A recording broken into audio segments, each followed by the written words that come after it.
우리에게 주시라는 말씀은 사도행전 9장 32절에서 35절 말씀입니다. 사도행전 9장 32절에서 35절 말씀까지 보겠습니다.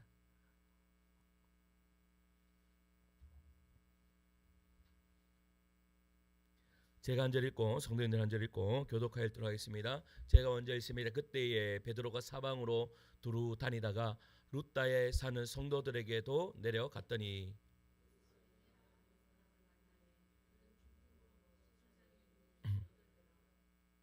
베드로가 이르되 에니야야 예수 그리스도께서 너를 낫게 하시니 일어나 내 자리를 정돈하라 한데 곧 일어나니 아멘. 할렐루야. 예수의 사랑만 아멘 하시겠습니다. 아멘. 우리는 지금까지요 사도행전 9장을 보면 9장 1절에서 31절까지 이 초대교회에 등장한 이 사울에 관한 증언을 우리는 살펴보았습니다. 그릇된 자기 신념, 하나님을 믿는다라고 그는 철석같이 그는 그렇게 알고 있었지만 진정으로 하나님을 믿는 것이 아니었다라는 것을 깨닫게 된 이 사울. 그러나 그것을 깨닫지 못했을 때는 교회를 잔멸하기 위해서, 완전히 교회를 초토화시키기 위해서 그는 예수 믿는 사람을 잡아서 옥에 가두고 또 죽이는 데까지 이르는 그러한 사람을 하나님께서 부르시고 하나님의 자녀로 삼아주시고 다메섹 도상에서 온전히 부활하신 예수 그리스도를 인격적으로 만남으로 말미암아 그 삶이 180도 바뀌어지는 그런 은혜의 역사를 우리는 살펴보았습니다. 그렇게 하나님께서는 만나 주셨고 이제 너를 이방인의 사도로 삼으리라 라고까지 말씀을 하셨지만 예루살렘에 올라가도 그를 인정해 주는 사람이 없었고 그러나 바나바라는 사람을 통하여서 다시 그가 어떻게 해요? 예루살렘에서 그가 활동을 할 수 있게 되었지만 또 다른 이 유대인들로 통하여서 그는 쫓겨나서 어디로 가요? 다소라는 자기의 고향으로 돌아가 고향에서 13년 동안 그는 아무 일도 하지 못하고 그냥 고향에서 13년 동안 직거하는 그러한 삶을 살았는 이 사울을 우리는 살펴보았습니다. 그러면 그리고 오늘의 본문부터는요 이 사울에게 그런 일들이 일어나고 있는 동안에 그러면 사도 베드로는 무엇을 하고 있었는지를 증거하고 있는 것입니다. 먼저 본문 32절을 함께 읽도록 하겠습니다. 32절 말씀입니다. 시작. 그때에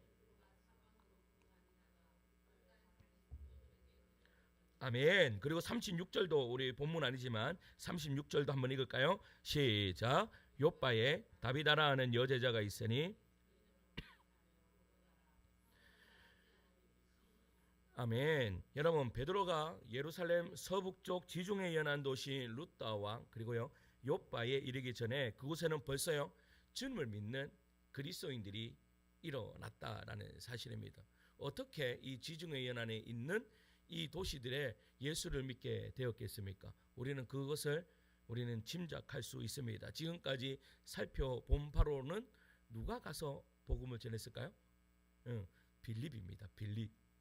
왜냐하면 여러분 주님으로부터 땅끝까지 이르러 주님의 증인이 되라는 명령을 받았음에도 여러분 히브리파 기독교인들은 유대인들은 어떻게 했어요? 그냥 예루살렘에 거하고 말았죠. 그러나 하나님께서는요 헬라파 유대인들로 통해서 그들은 세계 각처로 흩어지게 되었습니다.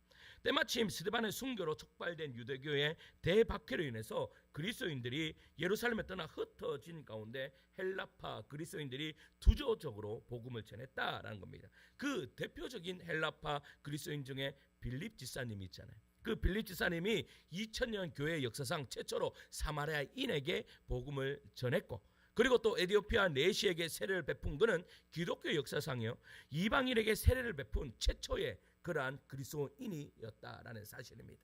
그 빌립의 활약을 전해주는 사도행전 8장 40절 말씀을 한번 찾아보아 읽도록 하겠습니다. 8장 40절입니다. 8장 40절 읽을게요. 시작. 빌립은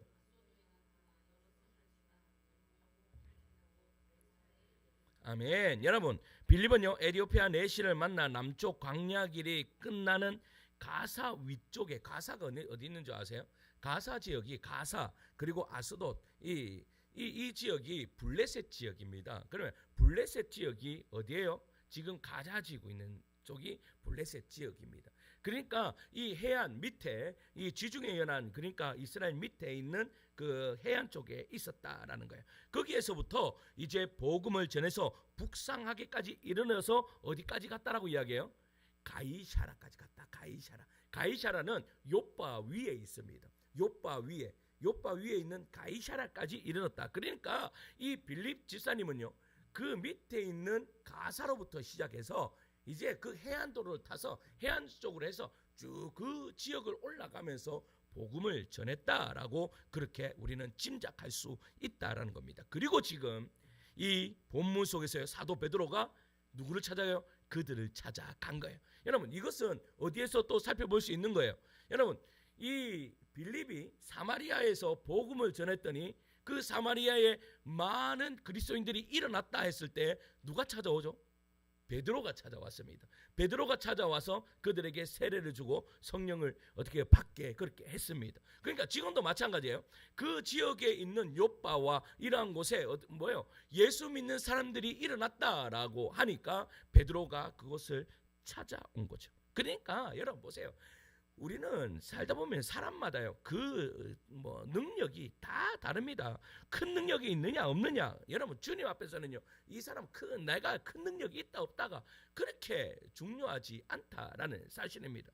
주님 앞에서는요 중요한 것은 우리의 한계 내세요, 우리에게 주어진 이 소임에 얼마나 최선을 다하는가를 주님이 보신다라는 사실이었죠.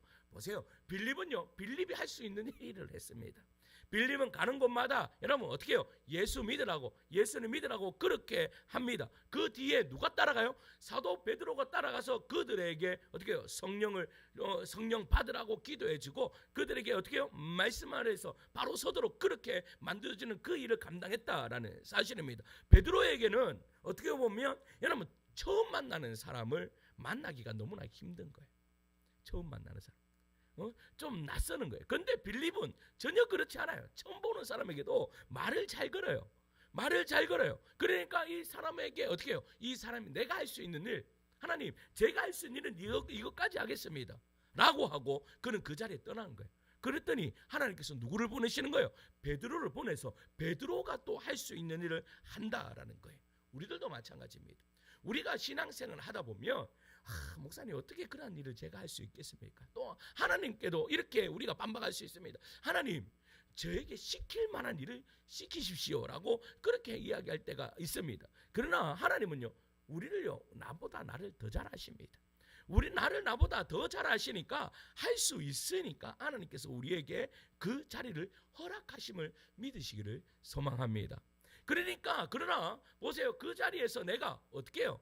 여러분 잘하는 것 중요합니다. 그러나 그것보다 더 중요한 것은 내가 그 자리에 맡겨주신 것에 대해서 내가 최선을 다할 때 하나님께서는 그 일로 통해서 하나님께 더 큰 일을 이루심을 믿으시기를 소망합니다.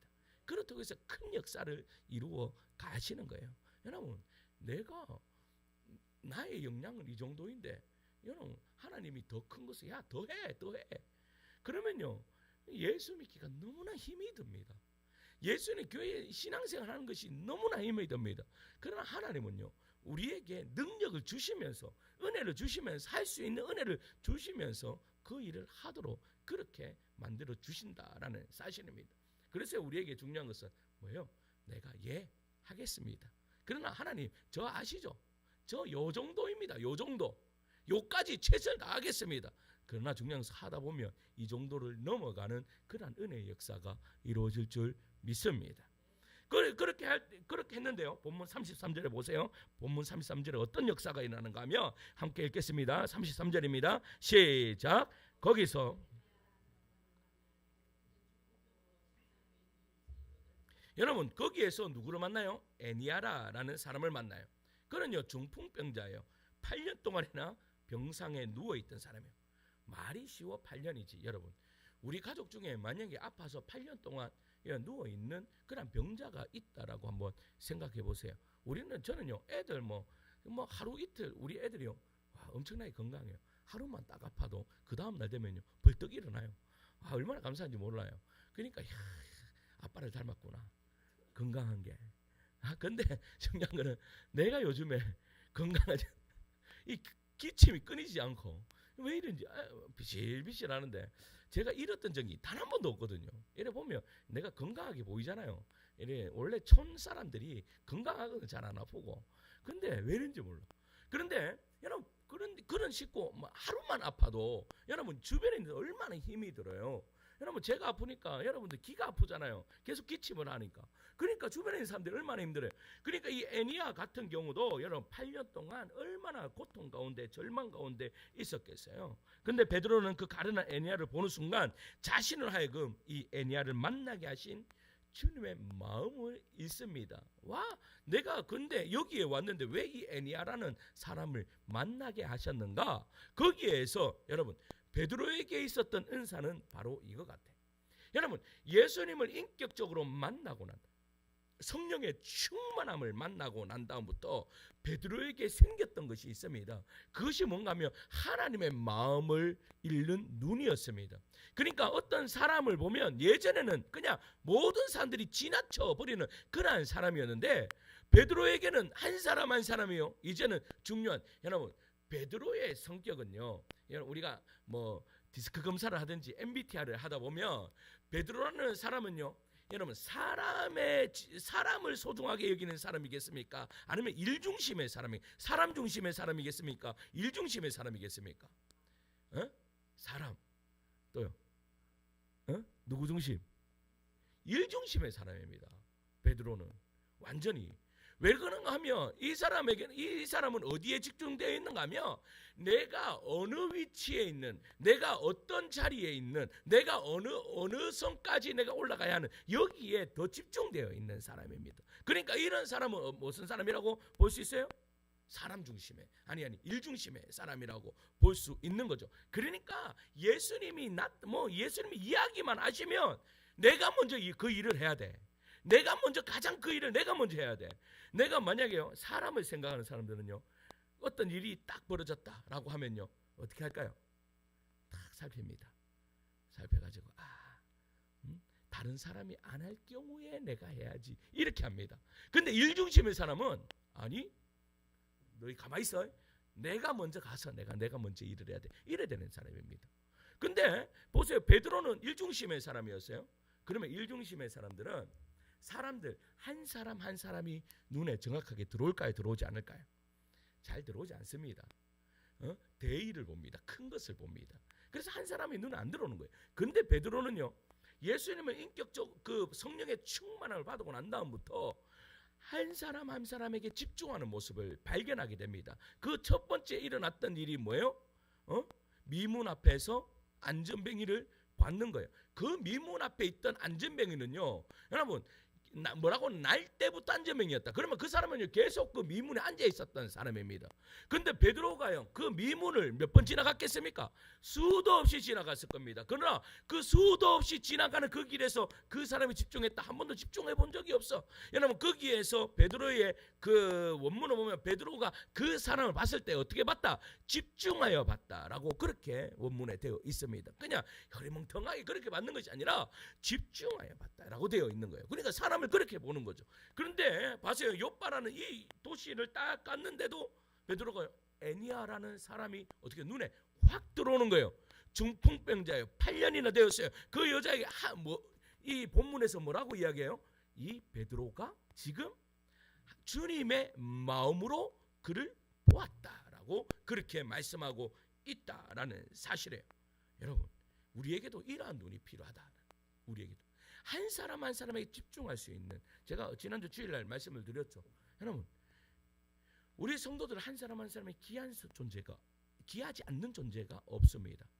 우리 옆에 있는 한 사람 한 사람이 우리의 각 지체입니다. 그래서요 우리는 그리스도를 머리로 해서 우리는 모든 각 지체입니다. 여러분 우리가 손 하나 아파도요 하루 종일 아픕니다. 그럼 마찬가지로 우리 옆에 있는 한 사람 한 사람이 가장 귀한 존재들입니다. 믿으십니까? 그래서요 집중하여서 볼 필요가 있어요. 한 사람 한 사람을 집중해서. 그래서 저는요 우리 성도들 딱 보면 뭐가 바뀌었는가 딱 들어오자마자 정확하게 어떨 때는 머리를 감았나 안 감았나 새벽에 머리를 감고 하는 거 오늘 관심 있고 집중하면 그런 은혜의 역사가 이루어지는 거예요. 우리 성도들 안에 이러한 은혜의 역사가 이루어지길 소망합니다. 그러다 보면 여러분, 하나님의 응답이라 하는 것은 앞에 있는 목사로 통해서, 설교로 통해서도 하나님의 말씀이 응답되지만, 때로는요 옆에 있는 지체로 통하여서도 하나님의 말씀을 통하여서 응답이 이루어집니까? 지지 않습니까? 그러면 그 응답이 이루어지기 위해서는 어떻게 해야 될까요? 그렇죠. 집중해서 관심이 있어야 됩니다.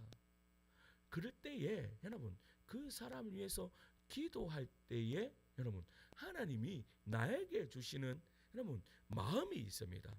분명히 나는 여러분 어떻게 민자 지사님을 위해서 기도하는데, 민자 지사님의 마음을 내 안에 주실 때가 있어요, 없어요? 있습니다. 그러면서요 나에게 하나님께서 응답하시는 것이 때로는 있을 때가 있어요, 없어요? 있습니다. 이것이 바로 집중해서 보는 거예요. 만약에 그렇지 않으면 온통 나의 관심은 누구에게 있는 거예요? 나에게 뿐이 없는 거예요. 나에게만 있으면 다른 사람이 보여요? 보이지 않아요? 절대 보이지 않는 거예요. 여러분, 우리 부모들이 여러분 자녀들을 위해서 기도할 때에 자녀들에게 이렇게 해라 라고 했을 때 기도 응답을 자주 받습니까? 받지 않습니까? 자주 받습니다. 왜 그렇습니까? 우리의 관심이 온전히 자녀들에게 있기 때문입니다. 마찬가지입니다. 우리의 삶에 있어 우리 옆에 있는 형제 자매의 지체에 그러한 관심이 여러분들 안에 있기를 소망합니다. 그럴 때 하나님의 마음이, 그 사람을 향한 하나님의 마음이 나에게 전달되는, 오늘 본문의 말씀과 같이 이 에니야라는 사람을 만났을 때 여러분 뭐예요? 이 베드로에게 그 마음을 주셨듯이 그런 은혜의 역사가 이루어질 줄 믿습니다. 우리 34절 상반절 말씀을 읽을까요? 34절 상반절 말씀입니다. 시작. 베드로가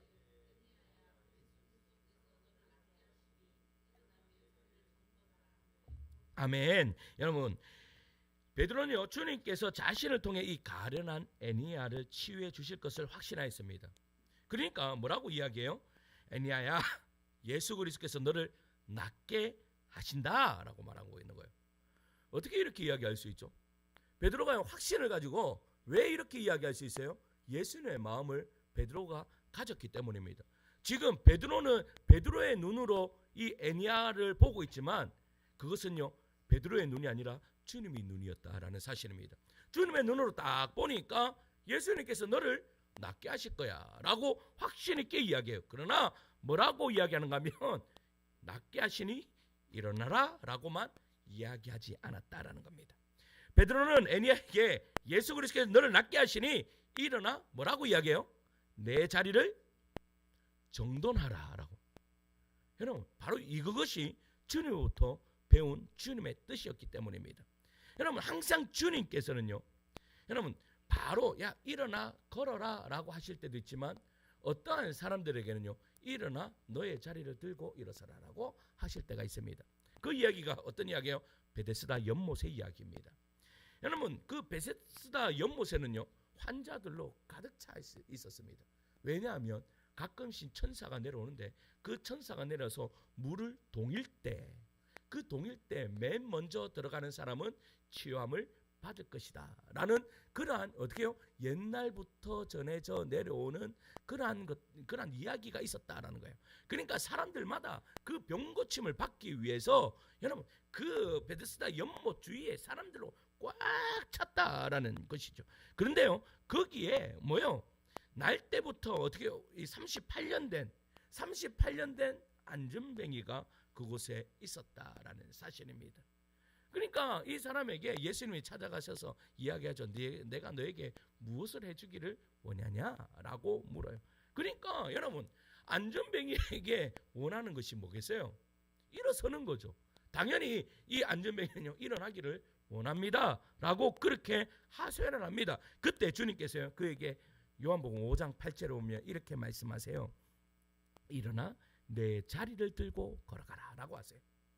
여러분, 38년 동안 누워있던 중환자라면 일어나 걷는 것 외에 다른 소원이 있겠습니까? 없겠습니까? 없습니다. 하지만 주님께서는 이 중환자가 원하는 대로 일어나 걸어가라라고 말씀하지 않았어요. 뭐라고 말씀하세요? 일어나 네 자리를 들고 걸어가라.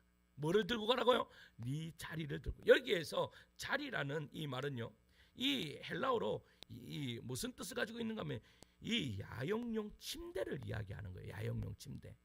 그러니까 이 여기에서 말하는 자리는 38년 동안 그 사람을 깔고 안고 있었던 그 뭐라고 이야기해야 될 것 같아요. 이게 거적 하여튼 완전 그냥 자리 그런 자리예요. 볼품 없는 그러한 자리를 이야기하는 거죠.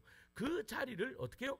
정돈하라라고, 가지고 가라라고 그렇게 이야기하는 거죠. 여러분, 주님께서 38년 된 중환자예요. 육체로만 치유하기를 원하셨던 것이 아니에요. 여러분, 우리의 삶에 있어서요, 기도 제목, 우리는 얼마나 소중합니까? 하나님, 오늘 나 이거 기도 제목 가지고 하나님 나왔거든요. 하나님, 이 기도 제목 꼭 좀 들어주세요. 중요하죠. 중요합니다. 저도 중요합니다. 그런데 하나님은요, 우리는 중요하게 여기는데 때로는 하나님은요, 이것을 별로 중요하게 여기지 않아요. 이것보다 더 뒤의 것을 우리에게 원하시는 거예요. 오늘 이 예수님이 38년 동안 일어서지 못했던 이 중환자에게 원하셨던 것은요, 일어나는 것보다 더 중요한 게 있었어요. 그게 뭔가 하면 너의 자리를 들고 가라라는 것이었죠. 여러분, 그 사람이 곧 나아서 자리를 들고 걸어갔다라고 여러분 구절은 밝히고 있어요. 주님의 명령과 함께 38년 된 중환자는요 곧 일어났어요. 그는 기뻐서 껑충껑충 뛰면서 자기 길을 달려가지 않았어요. 그냥 그저리 그대로 놔두고 자기의 자리 놔두고 그냥 뛰어가는 것이 아니라 주님의 말씀을 기억하고 자기의 자리를 정돈한 후에 그것을 가지고 떠났다라고 그렇게 이야기하고 있다라는 사실입니다. 그는 주님의 명령에 순종하였고 자신이 깔고 누워있던 이 거적자리를 정돈하고 들고 갔다라는 거예요. 그가 지저분하던 자기의 삶의 자리를 정돈하고 그 삶이 정돈된 사람으로 거듭난 것을 이야기하고 있는 거예요. 이 본문에도요, 베드로가 지금 말씀하고 있는 것이 그거예요. 일어나 내 자리를 정돈하라. 여러분, 주님께서 애니아에게 주기 원하시는 것이요, 단지 육체적인 회복만이 아니라 정리된 삶으로 회복되기를 원하시는 거예요. 할렐루야. 여러분, 정리된 삶으로 회복되기를 원한다. 여러분, 34절과 35절 말씀 다시 한번 읽을게요. 34절에서 35절이에요. 시작. 베드로가 이르되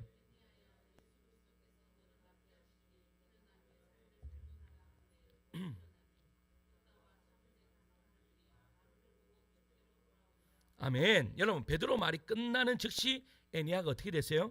일어났습니다. 그리고 베데스다 연못가의 38년 된 중환자처럼 애니아가요 자기 자리를 정돈하였으면 여러분 재론할 여지가 없어요. 그에게 여러분, 그리고 치유받은 애니아로 인해요 루다와 인근 사론의 많은 사람들이 주님을 영접하는 은혜의 역사가 이루어졌다라는 사실입니다. 만약 그들이요 8년간이나 중풍병을 앓다가 치유받은 애니아의 육체만을 보고 주님을 영접했다면 그 이후에 자신들의 원하는 바가 이루어지지 않은 경우에는 주님을 떠나고 말 것입니다. 그런데 여러분 보세요. 그가 병고침 받고 난 후에 정돈된 삶을, 누구요? 이 애니아의 정돈된 삶을 보게 되는 거예요. 그로 통하여서 어떻게 되었다고요? 많은 영혼들이 주님께로 돌아오는 은혜의 역사가 이루어진다. 여러분, 오늘 본문에서 우리에게 새롭게 여러분 깨닫게 되는 것이 무엇입니까? 주님께서 우리에게 궁극적으로 요구하시는 것은, 다시 말해서 주님께서 우리에게 궁극적으로 주기 원하시는 것은요, 삶의 정돈입니다. 삶의 정돈. 신앙을 한마디로 정리하면요, 삶을 정돈하는 것입니다. 죄로 얼룩지고 엉클어졌던 삶이 주님의 십자가의 보혈 속에서 깨끗하게 씻기는 것을 이야기하는 거예요. 욕망의 덫에 빠져 무절제하게 방황하느라 어수선하기만 하던 삶의 자리가 주님의 말씀 안에서 바르게 정돈되는 것을 이야기하는 거예요. 그릇된 감정과 이기심으로 갈기갈기 찢었던 인간관계가 주님의 사랑 안에서 회복되고 정돈되는 것을 말하는 거예요. 바른 방향을 상실했던 삶이, 삶의 목적이 진리 안에서 주님을 향해 바르게 가는 것을 이야기하는 거예요. 여러분, 병자가 내가 아파서 나았어요. 그러면 주님께서는요, 병이 난 그 사람 오케이, 좋아. 그런데 주님께서는 그 병이 난 후에 원하시는 것이 있어요. 그것이 뭐예요? 예수를 믿는 바른 삶이에요. 이것이 바로 정돈된 삶이라고 이야기하는 거죠. 여러분, 예수를 믿는데도요, 예수만 믿는 사람들이 있어요. 제가 예전에 보면요, 제가 그 경산중앙교회에서 사랑부를 섬기는데, 사랑부는요 그 알코올 중독자들이 많습니다. 알코올 중독자들이 많으니까 그 사람들이요 와고 찬양 잘합니다. 신앙 고백 잘합니다. 예수님 믿으시면 하면 아멘 아멘 합니다. 그리고 막 은혜 받으면 저한테 와서 목사님 은혜 받았습니다. 저도 예수님 믿고 천국 갈 수 있습니다. 이렇게 고백합니다. 그런데 중요한 것은요, 돌아가면요 말짝 뭐예요? 도루묵이에요. 삶이요 전혀 바뀌지 않아요. 왜 그래요? 왜 그래요? 여러분, 때로는 그 사람들도 하나님의 응답을 받을 때가 있겠습니까? 없겠습니까? 때로는 저한테 와서요, 목사님 저 지금 이제 다 나아가는 것 같은데 이 나라에서 나오는 그거 받아서 내 원룸 얻어서 내가 가서 좀 살면 좋겠어요. 그거 위해 기도해 주세요. 그런데 그렇게 하면요 기도 응답을 받을 때가 있을 게 없어요. 기도 응답 받아요. 그러면서 정말로 나가요. 나갔는데 한 달 뒤에 그 집에 방문하면요 뭐예요? 말짱도루묵이에요. 그냥 예전의 삶으로 완전히 돌아가 버리고 만다라는 사실입니다. 그것이 뭡니까? 여러분, 우리가 우리의 삶에 하나님의, 우리가 기도해서 하나님 응답 받는 거 중요하죠. 그러나 그보다 더 중요한 것은 우리의 삶이 정돈되는 것이 더 중요하다라는 것을 오늘 본문을 말씀하고 있다라는 사실입니다. 내 삶이 정돈될 때에 어떻게 해요? 내가 믿음으로 더 나아갈 수 있습니다. 그래서 제가 항상 이야기하는 것이 있습니다. 신앙이 이만큼 좋아요. 신앙은 이만큼 좋은데 삶이 신앙을 이만큼 받쳐줘야, 내가 하나님을요, 예수님을 인격적으로 만나보세요. 교회를 안 다니던 사람이 교회 딱 와서 하나님의 말씀을 통해서 여러분 깨달음이 일어나고, 내가 정말로 하나님께 사랑받는 존재이는구나 라는 것을 깨닫게 되면요 신앙이 급속도로 확 올라갑니다. 믿음이 막 급속도로 올라가요. 올라가가지고 어떤 일이 벌어진가 하면 새벽기도 나옵니다. 예배 다 드립니다. 막 오만 예배 다 드립니다. 그런데요 그것이 오래 가지 못하는 분들이 있어요. 왜 그래요? 이유는 다른 것이 아닙니다. 정돈되지 않는 삶 때문에 그렇습니다.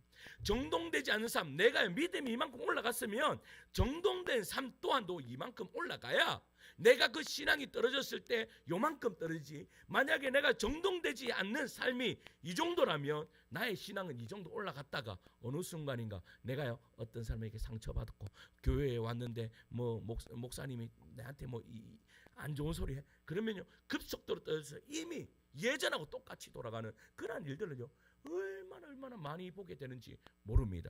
그러니까 지금요 이 베드로가 애니야에게 말하고 있는 것이 뭐예요? 너 병 낫기를 원하느냐? 병 낫는 거 중요해. 그런데 중요한 것은 그것 위에 뭐예요? 너의 삶을 뭐해라? 정돈하라. 너의 삶을 정돈하라. 너의 삶이 정돈될 때에 어떤 역사가 일어난다고요?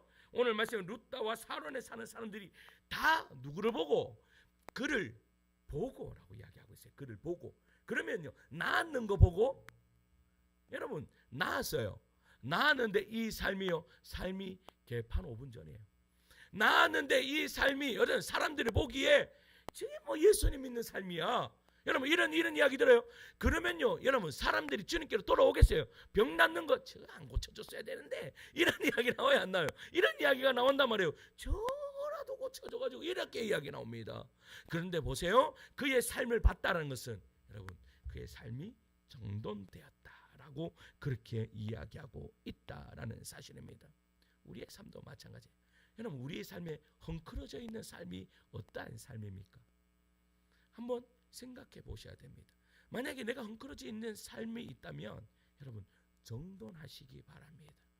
여러분 집도 마찬가지예요. 집도 내가 어떨 때는요 제가 이 정돈되어 있을 때는요 그곳에 항상 가고 싶습니다. 근데 막 어질러져 있어요. 그러면 가고 싶어요? 안 가고 싶어요? 안 가고 싶어요. 우리의 신앙도 마찬가지입니다. 신앙이 정돈되어 있으면 내가요 하나님 앞에 더 가까이 나아가고 싶어집니다. 근데 이 신앙생활 하는데요 자꾸 나쁜 것들이 덕지 붙어 보세요.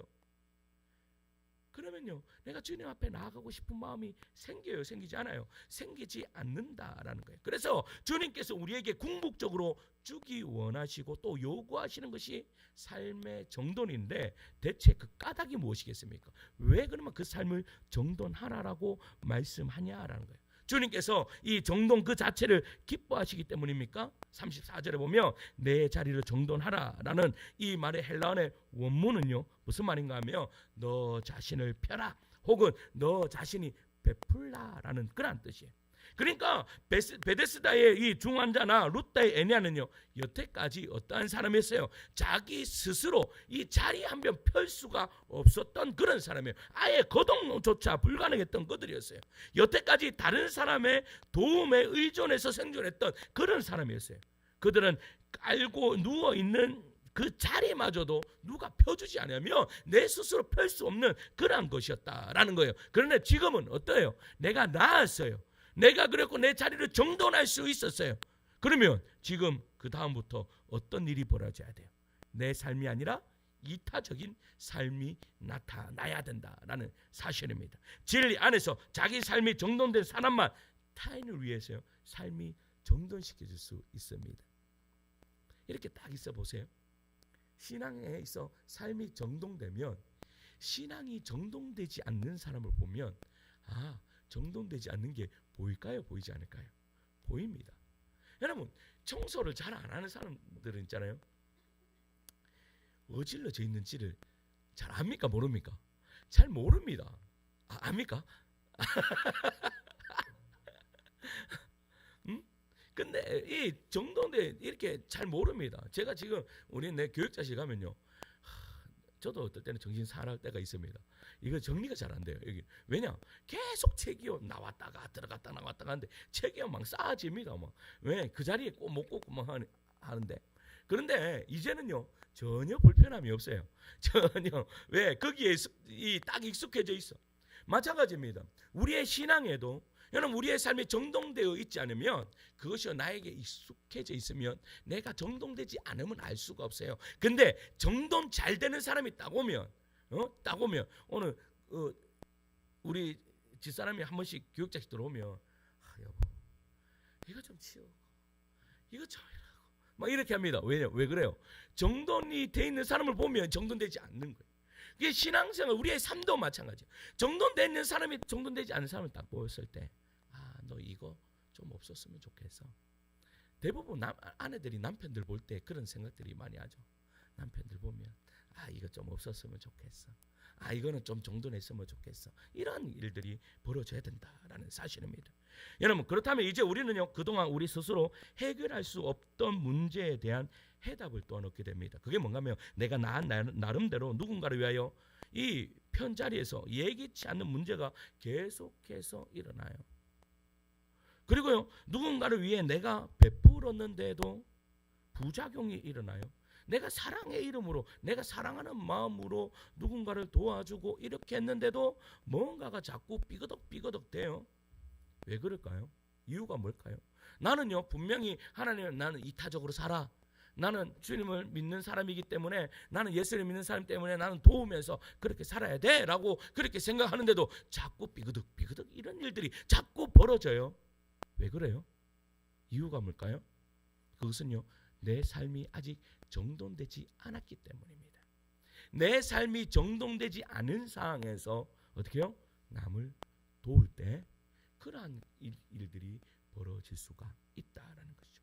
진리 안에서 정돈되지 않는 삶은 결국 모난 삶일 수밖에 없고, 여러분, 그 삶은 사람을 여러분 돕는 것으로도 찌를 수 있다라는 것을 우리는 깨달아 알아야 됩니다. 진리 안에서 그 삶이 정돈되기 이전에 베드로는요, 사람 사이에서 자기 기분에요 좌충우돌하던 사람입니다. 베드로가 그런 사람이었죠. 막 그냥 예수님 보니까 막 뛰어내리고 부활했다니까 갔는데도 제대로 믿지도 못하고 이랬던 사람이 베드로였어요. 여러분 삶의 정동과는 거리가 멀었던 이 시절의 사울은요 사람들을 해치는 그러한 사람이었습니다. 그러나 그들이 예수 그리스도 안으로 들어가고 예수 그리스도의 진리를 발견한 후에 그들의 삶이 어떻게 바뀌었습니까? 완전히 정돈된 삶으로 무엇이 소중하고 내가 무엇을 버려야 하는지를 정확하게 깨달았습니다. 그때에 어떤 일이 벌어져요? 정돈되지 않는 사람들이 보이는 거예요. 그러면서 하는 것이 뭔가 하면 너희들이 삶을 정돈하라라고 그렇게 이야기하고 있는 거예요. 이게 누구의 삶이었어요? 예수님의 삶이었다라는 사실이에요. 그러니까 예수님이요, 우리 예수님을 믿으면 믿을수록 걸려지는 것이 많아야 되는 거예요. 우리의 신앙생활은 여러분 걸려 넘어지는 삶입니다. 그러니까 예수 그리스도 안에서 계속해서 걸려 넘어져야 돼요. 왜냐? 여러분 정돈되었다면 걸려 넘어지는 게 없죠. 그러나 정돈되지 않았고 내한테 모난 부분이 많다면 이거는 아직 정돈되지 않은 것들이 너무나 많다라는 사실이에요. 그러면 어떻게 돼야 되는 거예요? 예수님 앞으로 가면 갈수록 우리는 걸려 넘어지게 하는 분이 예수님인 거예요. 그러면서 예수님 앞에 걸려 짚고 걸려 넘어지고 하다 보면 이것이 깎이고 예수님 닮은 베드로가 그랬어요. 여러분 신기하지 않아요? 예수님이 했던 그 38년 된 병자 베데스다 연못에서 너의 자리를 뜨고 가라 라고 했던 이야기를 어떻게 고스란히 베드로가 애니아에게 너의 자리를 정돈하여 가라 라고 그렇게 이야기하실 수가 있냐 이 말이에요. 그것은요 예수님께 배우지 않고서는 그렇게 그도 동일하게 그렇게 깎이지 않고서는 이야기할 수 없던 것이었죠. 상성도 여러분, 우리 안에 여러분 정돈되지 않은 것들 여러분 정돈하는 그러한 이 시간 되기를 간절히 소망합니다.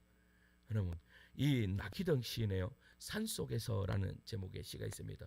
오늘 제가 정심에 우리 집사람하고 정심을 먹고 옆에 책방이 있더라고요. 책방에 딱 가는데 책들을 싹 보는데 볼만한 책이 하나도 없는 거예요. 그런데 시집을 2개 딱 골랐습니다. 시집을 2개 딱 사왔는데 표지가요 너무나 예쁜 거예요. 표지 보고 샀습니다. 표지 보고 그러면 시인이 누구인지 뭐 나태주 시인 뭐 예인 시인인가 이런 거 골랐어요. 그런데 이 나기덕 시인이요 산속에서라는 이 제목이 어떤 시인가 한번 읽고 마칠게요. 길을 잃어보지 않는 사람을 모르리라.